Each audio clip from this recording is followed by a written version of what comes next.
ever wished you could talk to animals? You can. Welcome to Let's Talk to Animals. My name is Shannon. I'm an animal sensitive and intuitive with animal love languages. And this is Pearl Cuts. He's my 22-year-old feathery sidekick, and he never misses an episode. I will never forget my first experience talking with animals.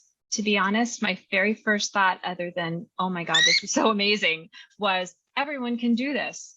It taps into the universal language of all species. It's our human birthright, and it's something that most of us have forgotten about, except at a deep gut intuitive level. This language dives much deeper than our minds and the spoken word into the realm of the senses, thinking, feeling, smelling, tasting, touching, and knowing. In fact, the universal language of all species shows up most clearly in our survival instincts. How do we find breakfast without becoming breakfast? We stay tuned into each moment exactly as it is happening, right? Right, Pearl? He wants to go see his precious little toy, his bathroom clock that his grandpa gave him. That's what you want, right? He's tuned into each moment. He's like, I'll let you know where I want to be. But that is not all that talking to animals is good for. We can also use it to tune into the animals in our own lives. And if you don't have a pet, you can use it to tune in, or even if you do, you can use it to tune into the wildlife in your backyard. I know a woman who once talked a wasp out of her house using animal communication. You can even connect with your houseplants, with the trees in your backyard, with your vegetable garden, and explore how you are connected with the sensory world all around you and the planet itself. Animal communication is always happening, but until we tune in, we won't know it or be able to participate. In this series, I talk with amazing people who've learned how to speak this universal language for themselves, and many are also teaching other people to use the universal language and to tune into their pets, their plants, other people, and the world. So my hope for this series, Let's Talk to Animals, is that you will be able to learn from my wonderful guests, discover new abilities that you didn't know you had, and begin talking to animals. Today's guest is Angelo Webb from Intuitive Touch Animal Care. We have had quite a time, mostly my fault, getting scheduled, and I'm so grateful to see your smiling face and to have you on our podcast and our video series. Welcome. Thank you. I'm so happy to be here. It was worth the delay. I'm so glad to hear that. And so I missed your sweet soul dog's birthday. You were telling me before that Miss Cheyenne got her steak dinner, and that was birthday. That was her thing. So originally we were supposed to record this series on her birthday. So I think I actually had messed up anyway, because I tend to associate things in my head that I don't know, I make these weird connections. So I think it was supposed to be July 7th, but her birthday, her quote unquote birthday, I remember that. July 11th. I remember that. Yep. So in my head, I think 7s and 11s are like connected to me. So when we had it for 7/7, I'm like, oh, that's her birthday. And then I realized 7/11 is her birthday. And that gets into the whole realm of numerology and all these interesting things, right? That we're not even going to probably have time to cover. But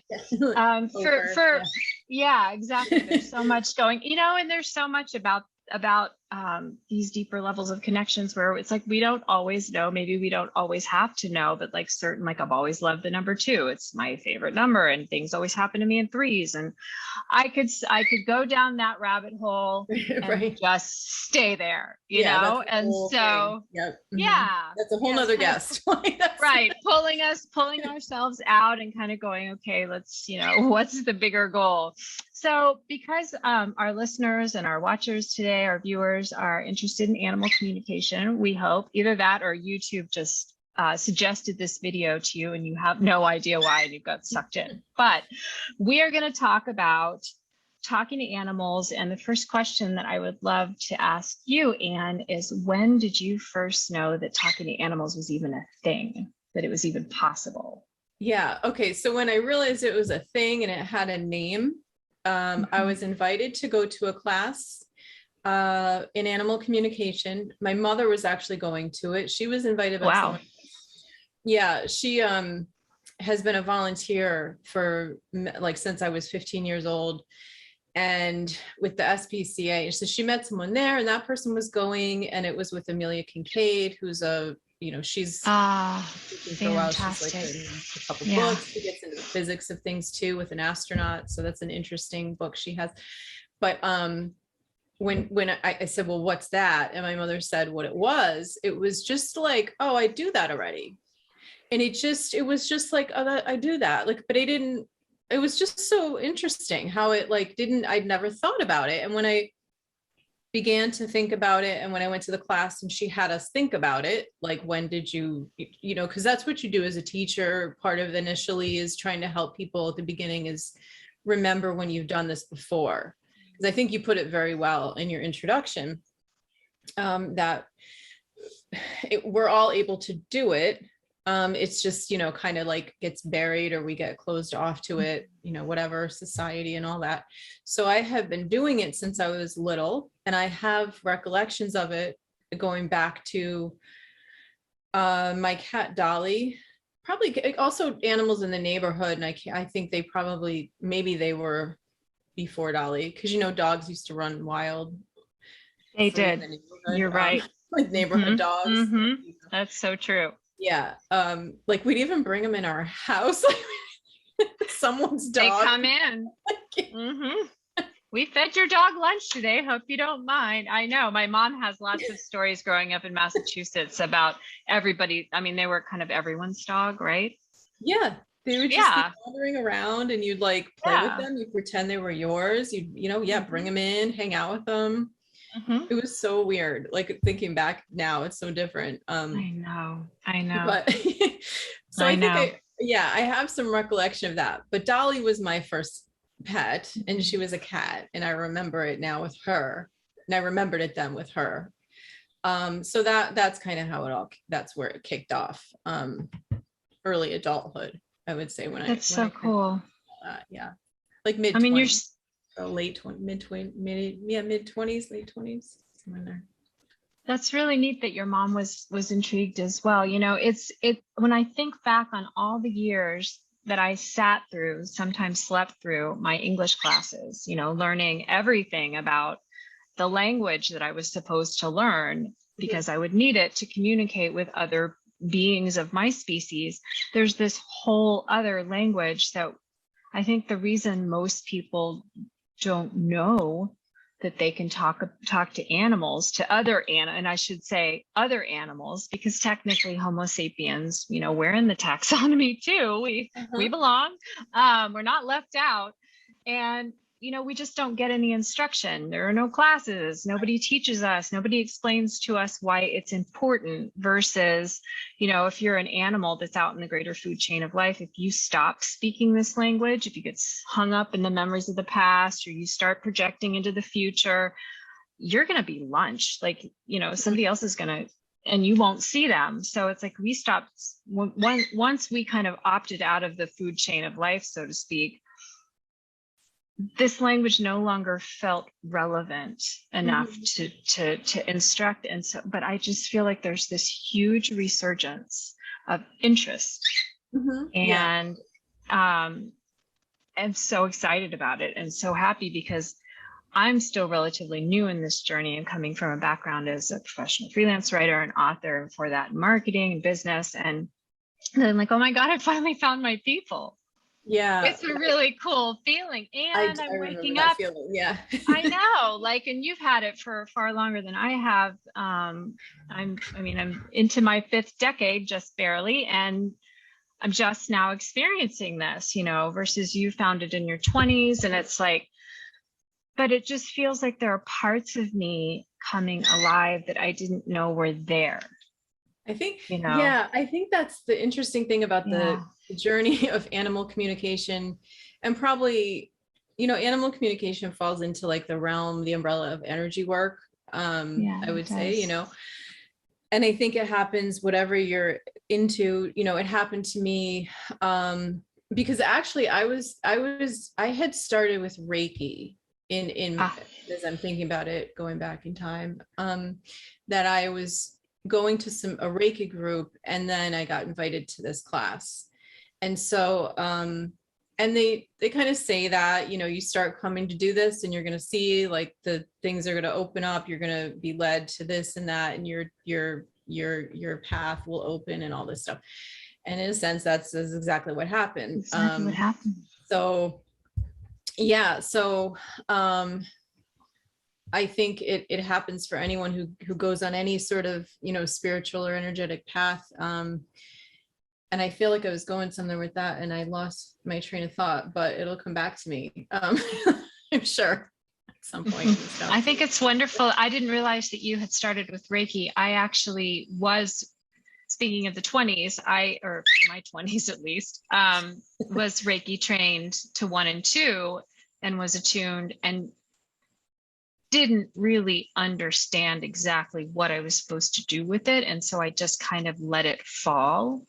Mm-hmm. But looking back now, you know, that's like 3 decades ago, I can see how it did turn something on in me, which is exactly, and I didn't even make that connection until you just said that just now. Oh, wow. Yeah. And maybe it started me on this path, because I know it definitely was like the first. And back then, especially growing up in Houston, Texas, deep South, you know, it felt like it's a little too woo, mm-hmm. you know, to really talk about. Mm-hmm.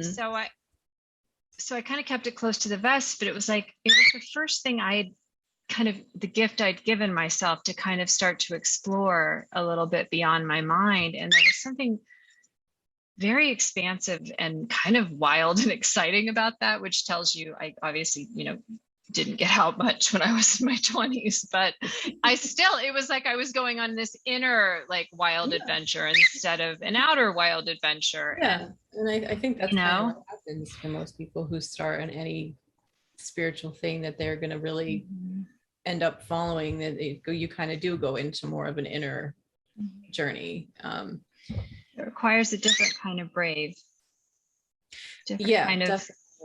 Definitely. Different kind of risk-taking behavior. So of course, the question on every listener and every viewer's mind is going to be, what is it like? What is it like to talk to animals? And of course, we all have our own experience. I would love to hear yours. So for me, you know, I guess there's like a couple ways to talk about it. One is just like the sort of the tangible, or the how we talk to animals. Oh, that's a good point. You know, and then there's like the what's it like? Like, how does it affect you? What's it feel like? What, you know? What does it feel like? Yeah. So to start with the I guess the what does it feel like? That's the fun one. Yeah. Like you said, it can be. I think it's a real thrill when you realize what you're doing, and you begin to more so like apply it and do it more intentionally, to realize that you're doing it and what you can do with it, what the potential is of that, to be able to ask your pet something just cut and dry, you know, to just get an answer, you know, because you kind of think, even though I was doing it, I didn't, because I wasn't realizing I was doing it, I wasn't, the full potential of it wasn't in my awareness. Yeah. So when I realized what the full potential of it was extremely exciting. And it's sort of one of those like new toy things, and you're wanting the whole world to hear about it. And then, you know, similar to you, not everybody did want to hear about it. Yeah. You know, I mean, for sure. At the time I was working in a outpatient mental health clinic. I'm a clinical social worker too. Oh, wow.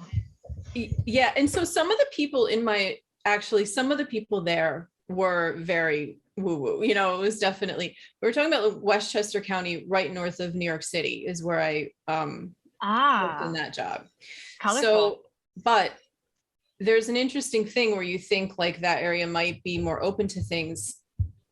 Maybe, I don't know, maybe-ish now. I'm in New Jersey, which is just like over the river from the Hudson River from New York. But at that time, it's a very intellectual, I would say. It's more like West Coast to me is where everyone would say to me, you belong in the West Coast, you belong in California, you should be in California. Like that's how they are. If you belong in California, go to California. And you know, it's funny because I ended up marrying someone who came to New Jersey from California. But that is interesting, isn't it? Yeah. You got your street, you got your woo credit. Yeah, exactly. Right. Through your other half. Contractor, so that's funny, awesome. Awesome. I love it. Yeah, but so yeah, so I ran into that, you know, that kind of like shut down. So I had to find my people. Yeah, I'm a Christian, really so I've run into the shutdown there too. It's not like I could just go blabbing about this and have it received, you know, in my social circles everywhere. But you know, I think that, you know, being able to do it and not necessarily having everybody receive it so well. And I think back then, and it was a while ago, I don't necessarily want to say my age, but I'm a little no older worries. You don't have to. Think I am. So I'll say that. Sometimes I'm a little older than people think. So as time has gone on, I have seen more of an openness in people, but it was rough for a while. However, there were a few people who were sort of established, and those are the people that we learned from. And it was very exciting. And you finally meet your people.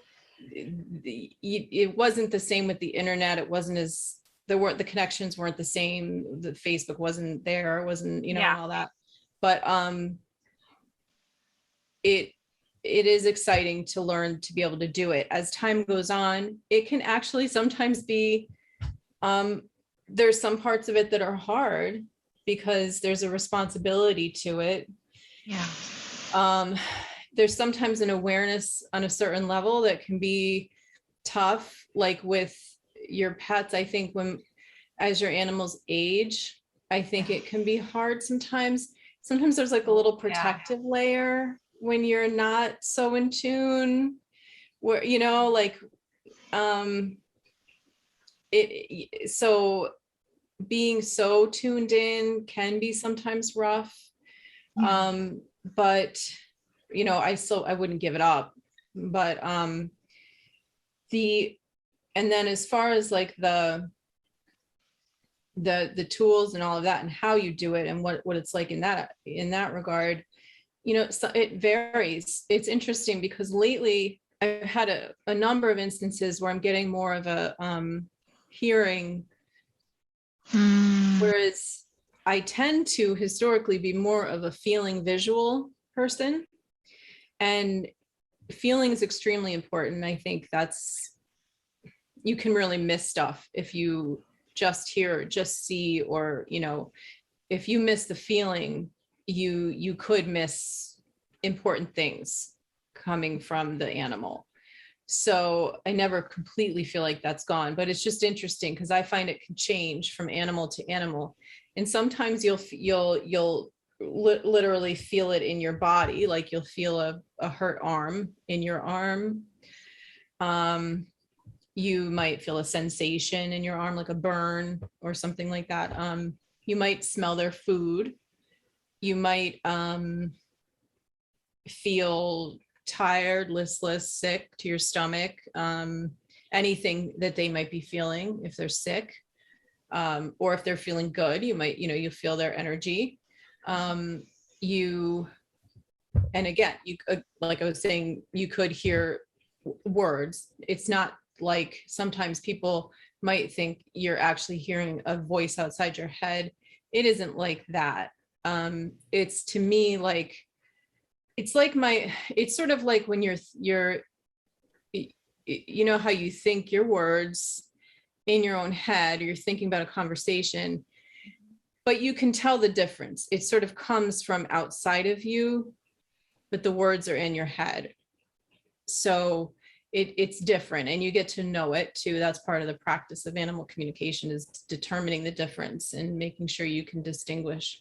And then there's, you know, definitely the visual, you know, seeing images, seeing like videos almost in your mind with feelings attached to them.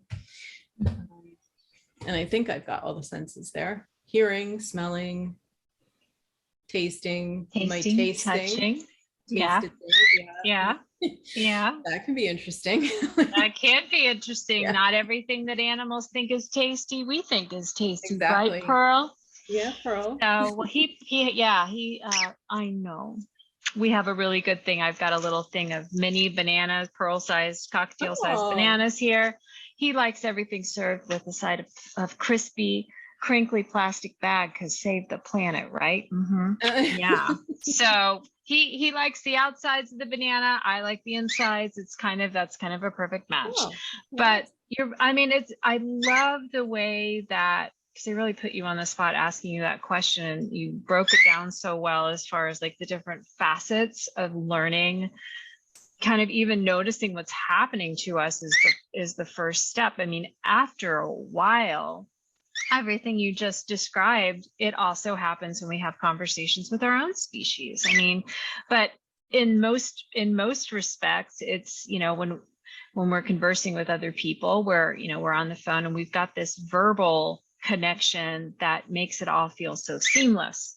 And so we just kind of assume that we're just trading words back and forth, and that's how it happens. And starting to tune in to that, I realized the other day I was writing a blog post about why animal communication works, and what about it is similar to human. And it's kind of, the analogy I came up with is kind of like the 10% of communication that's verbal, and then that other 90%.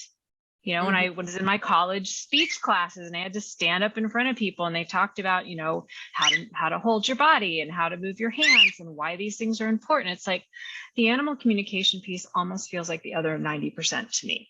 It's that sensory, it's all the other cues we look for. It's not what we call nonverbal, but it's not nonverbal. It's just, it's not filtered necessarily we learn to communicate with such facility as we're studying animal communication that we don't necessarily have to filter everything through our mind in order to comprehend it on an intellectual level. It's like we smell something, if we want to process that and say to ourselves, I just smelled something, that's really for the purpose of the animal's person to communicate that. And that's what our words are good for. But really, I mean, it's the 90% that becomes the most important part. Yes. And it almost flips everything that we've learned about communication right on its head, and also starts to validate those hunches and those gut intuitions that we have that, tend to get downplayed, especially in a world that's so fast paced and so 24/7 and so all about, achievement and to-do lists. And it's like, wait a minute, if I just tune in a little bit more, maybe I can just not do so much, but more will get done. Right. I think it is a real gift to do this, because I don't know that I would take the time that I do to quiet my mind and body if it weren't for animal communication. I'm not actually that kind of person. I'm kind of I can be kind of a thinker, into like a think. Actually just did a thing last night on the 5-element theory of traditional Chinese medicine, and your pet's element, but we all have these same things. People have them too, like water, wood, what type are you? And I tend to be water, which is more of like a thinker. And so I don't know that I would do it for myself, but I'll do it for my clients and I'll do it for my pets. So fine, if that's how I end up doing it, great. If I lower my own blood pressure, if I, restore my cells and all of that, so be it. If I'm doing it for someone else is good. The majority of the time, it's a blessing to me. It's a gift to me to get to do that. So it really is kind of a win-win type of the thing to do animal communication. I think everybody benefits, everybody wins. That's amazing.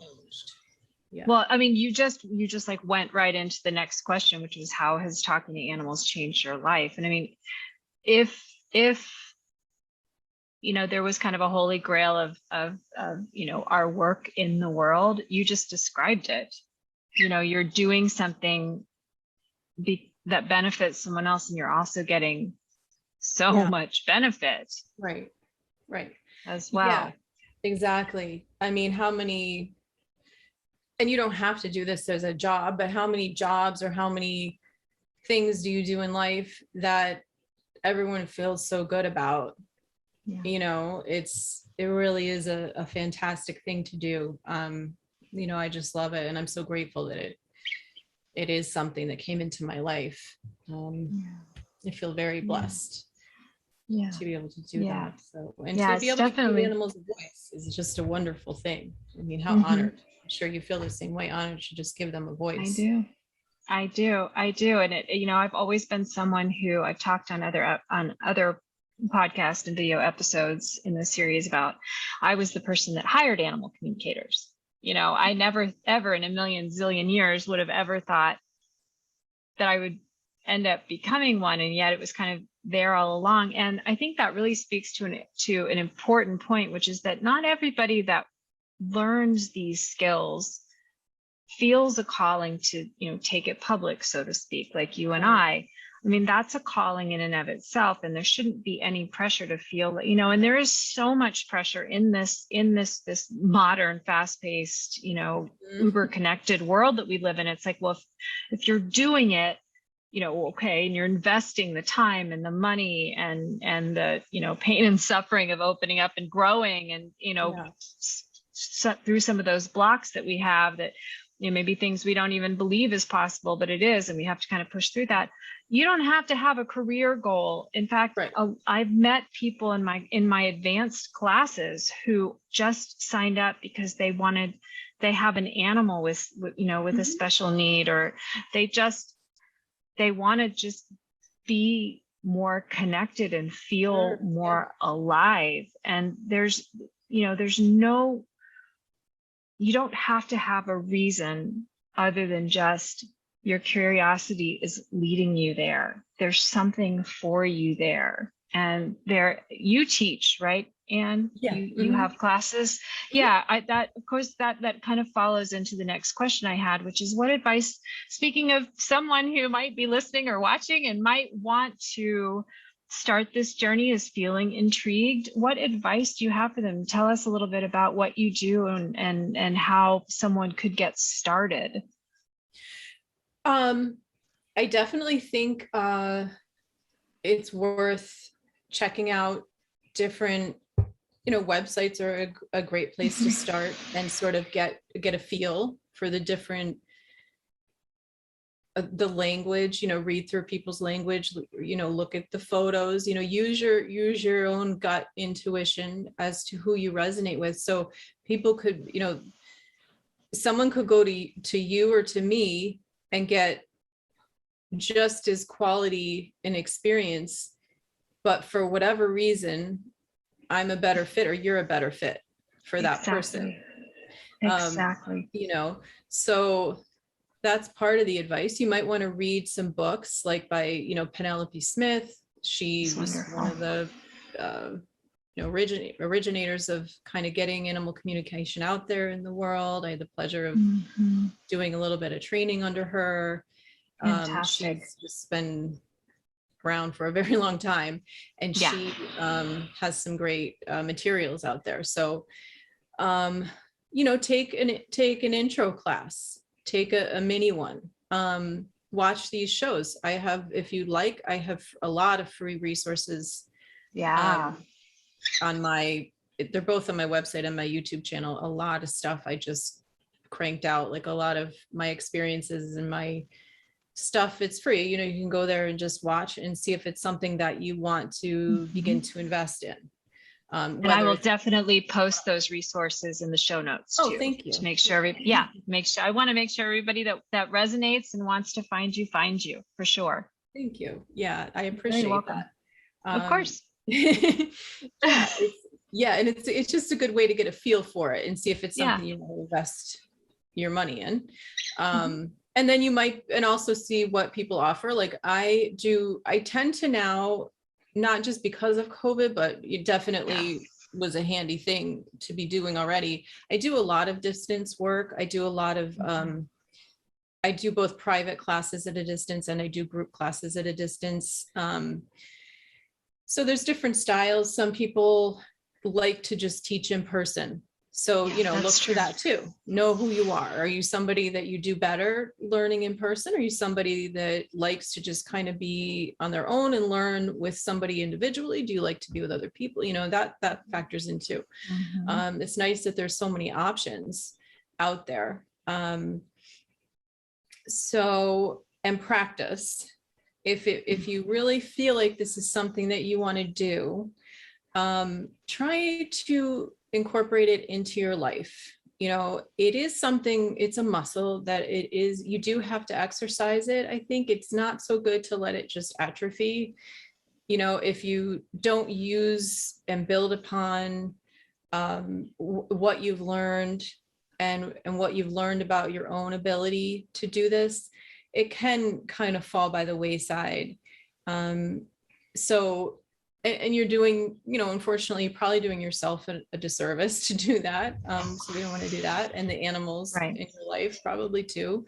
No pressure, but, just wanted to mention that, because it can be hard in this society to take time to pursue things that encourage you to be quiet. That's true. And to listen. But it really is worth it. So do it for a while and see how it helps, see the advantage of it, let it kind of unfold and trust the process of it. And don't give up on it just because, you don't get exactly what you were hoping to get. Is, the standard was I had to get exactly what this dog ate for breakfast and the exact color of it, the taste of it, what it ate out of, where it ate, who gave it to him, what time, don't let stuff like that be a barrier. It builds on itself. You grow. Even I had to hone this. I practiced it. Granted, I was picking things up on my own in order to do it for other people and to feel confident to be giving people information, and especially to be doing it professionally. I wanted to get that experience in a classroom setting. So I took classes at different levels, started at like intro, intermediate, advanced, that kind of thing. So just give yourself time to do that and write stuff down. Because there's stuff I look back on from when I started and I'm like, wow, I was really from the start getting stuff. I'm not trying to like toot my own horn. Well, it feels good to see that, it's like this stuff works. I mean, it works, exactly, right. And it proves that it's not necessarily so complicated too. It's like, it's just our intuition. It's our God-given intuition that we're just using it and focusing it. Yeah. And just really, there's a big piece of it that, I mean, for me, as also it can get a little hung up sometimes in my mind. And there's we all do. Yeah, we all do. And everything about how our world is set up really encourages that. And so there's a big part of it that just says, and this is why I so resonate with my own teacher, Danielle McKinnon, is because she approaches it from, let's just play. Yeah. Let's just see what happens. Yeah. There's so much power in just being willing to allow our imagination to have a say, allow our senses to have a say, allow these other facets of ourselves to speak. And the intuition, gut instinct, I can't remember who said that. I know it wasn't, who has said this. I know it wasn't me because it's too cool. But intuition is what remains that nothing can talk you out of. Your mind can't reason you out of. Other people can't talk you out of. It's the thing that in spite of believing you can't possibly know it. It's the thing that you are going to do no matter what anybody. It's just that thing that won't go away. Right. And the best way I can describe animal communication is, on one level, it's the thing that you just know that you know that you know, and you can't, there's no way to mentally explain how it happens, because at its root, it's just like having a conversation with anyone. Yeah, exactly. You're having a conversation, and you're just having this full on, I would call it virtual reality, but it's reality. You're having a conversation with another sentient living being. How cool is that? Yeah, absolutely. I mean, I wish that there was a way to kind of, you just have to experience it for yourself. Yeah. And there is, and it's like, and there is, like you referenced it earlier, there can be a tough side to it, because some conversations, like we know with our own species, right, especially with our families, with our partners, we know that not all conversations are, sparkles and sunshine and champagne bubbles. Like there's some tough stuff when the first time I had to, it was my privilege, but it was like the first time I had to step up to the plate and realize that I was just about to have a conversation with an animal about whether it was their time to transition. And I have their sobbing person there, or about, there are some things where, two animals in the home aren't getting along, or this can be heavy stuff. I mean, I loved what you said earlier, how like at first it's like this new toy and it's just like the coolest thing ever, and you just want to share it with everyone. And, I hope that will never fade on one level, because as someone who has, often felt like I don't really fit in, every time I find a place that I feel like I do fit, it feels like finding the toy again, all over again, and it's still sparkly and new. But there's also this really deep, and that's just, I love what you said about developing, just, it's a muscle. You have to work it out. You have to develop it. I mean, when we first learned to speak our language, we had like 5 words, and probably one emotion. And then we grow and we learn and we transform, and we become better communicators, both giving and offering and talking, so to speak, communicating and receiving. And to that end, I will post the information for your website for people that want perhaps to check out your free resources, or sign up for one of your programs or classes, or book a session. So they can, because that was the first way I experienced animal communication, was I hired a communicator. What better way to experience it? Because then you get that gut knowing, because it's your animal, because they just totally described your animal, and you're like, oh my God, how do you know that? And it's like, because they just talked to your animal. And that's, a lot of people, that's their first experience of it. And that's awesome. That's totally valid. In fact, it makes perfect sense. But then I also want to let everyone who's listening or watching know we're going to have a follow-up to this, because we've run out of time for this episode, but you do a whole bunch of other things that I want to talk about, including essential oils for animals. You've mentioned Reiki, you have CBD, and it's like part of that conversation as it evolves does wrap in some of these different modalities that we become, because we can communicate with this animal that may have special needs. We can now start to explore what that animal would like to try, or what feels right. And there's a whole new world opens up beyond what Western veterinary medicine can offer. Sometimes it's a standalone. I do want to just make the caveat, animal communicator is not a veterinary diagnostician or a medical intuitive, unless they specifically hang out a shingle as such, although they can overlap. I have met veterinarians who've also studied animal communication, and there are some animal communicators that do specialize in medical intuitive. However, it's, if that's what you're looking for, just really pay attention to, as you mentioned earlier, Anne, what the specialization is on that person's website. But there's a lot more that we have to talk about, folks. So stay tuned. Anne will be back for part 2. And for now, I just, Anne Angelo Webb. It is intuitivetouchanimalcare.com. My name is Shannon, and of course, you've met my precious one, my soul bird Pearl. You can find us at animallovelanguages.com. If you have questions after listening to today's episode or watching us on YouTube, you know how to find us. write to us with your questions if we didn't cover a question that you have. Me personally, if you have a guest that you'd like to hear from that you haven't seen on the series yet, or if you have questions for Anne, specific things you find on her website that you'd like her to talk more about, you just let me know and we'll make it happen for you. Okay. I'd be happy to. Yeah. And thank you so much for making it work, making it happen to be here today. It's been an absolute delight and honor. So much fun. Yeah, for sure. For sure. Well, we'll do it again. And wish you and Miss Cheyenne and her sister a wonderful rest of the day, and look forward to talking again soon. Thank you. Bye for now.